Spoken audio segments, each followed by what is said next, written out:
जयकारा बोल मेरे सदगुरुदेव महाराज की। आज का प्रसंग है परमोपनिषद। सबसे बड़ा काम साधु बनना है। साधु में अपार शक्ति होती है। वह शक्ति उसकी साधना की है, उसकी तपस्या की है। साधु चुप रहते हुए भी सर्वाधिक सक्रिय रहता है। रात दिन बोलते रहने पर भी वह अपने आप में एकदम चुप रहता है। वह भीड़ के बीच भी अपने अंदर अकेला रहता है। सब में रास्ता बसता हुआ भी सबसे न्यारा रहता है। सबका होकर भी किसी का नहीं होता। मन, वचन और कर्म से अपने इष्ट को समर्पित रहता है। वह महाज्ञानी होकर भी अबोध शिशु जैसा सरल होता है। साधु का क्रोध पानी की लकीर जैसा होता है, बना और तुरंत मिटा। उसके गुण अनंत होते हैं। वह सूर्य जैसा बिना किसी बदले की आकांक्षा के प्रेम और ज्ञान की रश्मियाँ बिखेरता है। ऐसे ही महाप्राज्ञ साधु शिरोमणि परमहंस थे स्वामी परम ज्ञानानंद जी महाराज। यह भी एक अनमोल कहानी है। अल्मोड़ा हिमालय के अंतर्भाग से वह दिव्यलोक का पंछी आया। हम मानवों के बीच गंगा जल में वह सर्वत्र उड़ता फिरा।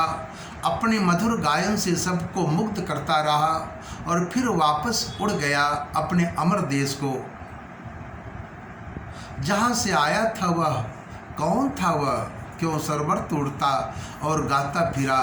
किसी ने जैसे तैसे उसको पहचाना भी नहीं। उस पंछी का राम कहानी आज कोई कैसे लिखे।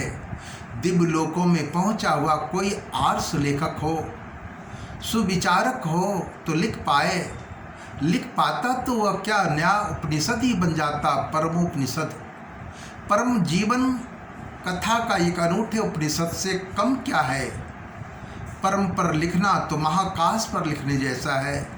सत्यान्वेषण ही अगर दार्शनिक प्रक्रिया है तो स्वामी परम से बढ़कर दार्शनिक कौन रहा। उनसे बड़ा आध्यात्मिक व समाज सुधारक कौन हुआ। आजीवन उन्होंने जन कल्याण में अपने को खपाया। वे बच्चों के साथ बच्चे बन जाते थे, बुजुर्गों के साथ बुजुर्ग बन जाते थे। आलोचकों और तार्किकों को निरुत्तर करने में उस्तादी हासिल थी उन्हें।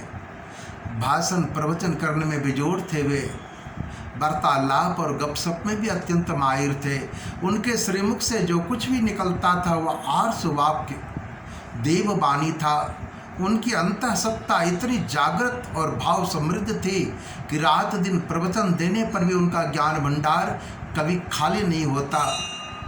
सभी समस्याओं और प्रश्नों के उत्तर उनके मनमानस में हरदम तैयार मिलते थे।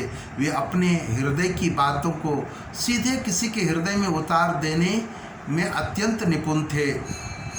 उनकी वाणी में ऐसा जादू था कि उन्हें एक बार जो देख ले सुन ले, बात कोई उनका आकृष्ट हुए बिना नहीं रह सकता। प्रत्येक विषय पर उनकी दृष्टि अत्यंत आधुनिक, सुलझी हुई और वैज्ञानिक थी। स्वामी परम आर्य संस्कृति और मर्मज्ञ के उच्च स्तरीय क्रांतदर्शी कवि थे। बोलो जयकारा बोल मेरे सदगुरुदेव भगवान की जय।